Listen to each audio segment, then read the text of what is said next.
তো good evening সবাইকে। আমরা ঘুরে এসে দেখো এখানে এত সুন্দর একটা অ্যাম্বিয়েন্সে আজকে তো রুমে থাকতে ইচ্ছে করছে না। তো আমরা বাইরেই একটু আড্ডা দিচ্ছি, ভিউ দেখছি। এখানে দোলনাটা ছিল, একটু দোল খেয়ে নিলাম আমিও।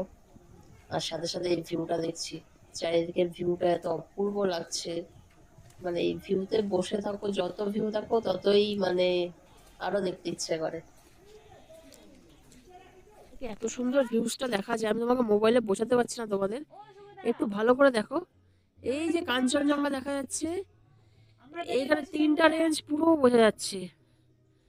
এই যে এখানে আবার দেখো মাঝখানে, এইখানে হালকা কাঞ্চনজঙ্ঘা আছে। এইটা হচ্ছে স্লিপিং বুদ্ধাটা, এখানে কাঞ্চনজঙ্ঘা রেঞ্জটা, এখানে স্লিপিং বুদ্ধাটা। আর এই দূরে দেখো, একটু ভালো করে দেখো, দেখার চেষ্টা করো সবাই। আমি জুম করে দেখানোর চেষ্টা করছি। এই দেখো অন্নপূর্ণা বেস ক্যাম্প দেখা যাচ্ছে নেপালে। মোবাইলের ক্যামেরাতে যতটা দেখানো সম্ভব আমি তোমাদের ঠিক ততটাই দেখালাম, কারণ এই সুন্দর দৃশ্যটা একা দেখার থেকে আমার মনে হলো তোমাদের সাথেও শেয়ার করি, আমার দারুণ লাগলো। তো এত সুন্দর ভিউ দেখতে দেখতে সন্ধে গড়িয়ে আসলো, আর সন্ধ্যের অ্যাম্বিয়েন্সটা দেখো ঠিক এই রকম ছিল, হাওয়া দিচ্ছিল, দারুণ সুন্দর। ওই দূরটা বেশ মানে পাহাড়ের কোলটা এখনো বেশ লাল লাল লালচে লালচে হয়েছিল, দারুণ লাগছিল। সাথে চলে আসলো চিকেন মোমো, গরম গরম মোমো, চা,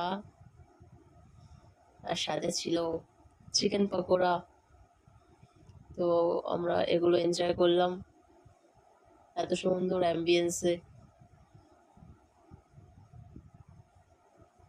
সব মিলিয়ে দুর্দান্ত ছিল, দুর্দান্ত।